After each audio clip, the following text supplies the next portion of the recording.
Hello, ఎవరండి? Good morning సత్యం గారు, మేము సిటీ బ్యాంక్ నుంచి మాట్లాడుతున్నాం. చెప్పండమ్మా. Sir first I want to congratulate you sir. Sir మీ క్రెడిట్ కార్డ్ లిమిట్ అప్గ్రేడ్ అయింది sir, with a limit of 5 lakhs sir. అవునా అమ్మా, thank you so much. Sir ఇప్పుడు ఈ ప్రాసెస్ ని కంటిన్యూ చేయాలంటే కొన్ని స్టెప్స్ ఉంటాయి సార్. మీరు ఓకే అంటే కంటిన్యూ చేద్దాం సార్. ఓకే అమ్మా. సార్ యా, మీ క్రెడిట్ కార్డ్ ఉంది కదా సార్, దాని మీద ఉన్న 16 digit నెంబరు, అలాగే మీ క్రెడిట్ కార్డ్ బ్యాక్ సైడ్ ఉన్న 3 digit నెంబర్ చెప్పాలి సార్. ఓకే చెప్తా అమ్మా, నోట్ చేసుకో. నోట్ చేసుకో. యా చెప్పండి సార్, టెల్ మీ.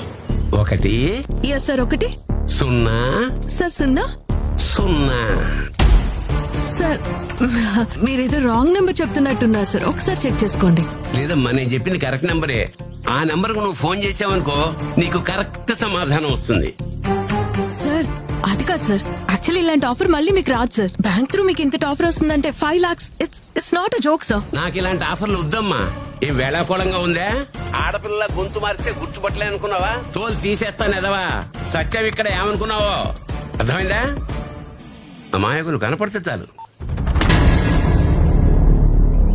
తెలియని నంబర్ నుండి కాల్ చేసి పలానా బ్యాంక్ నుండి మాట్లాడుతున్నామని చెప్పి క్రెడిట్ కార్డ్ లిమిట్ పెంచుతున్నాం, ఫ్యామిలీ క్రెడిట్ కార్డ్ ఎలిజిబిలిటీ వచ్చిందని చెప్పి పిన్, ఎక్స్పైరీ డేట్, ఓటీపీ అడిగితే చెప్పవద్దు.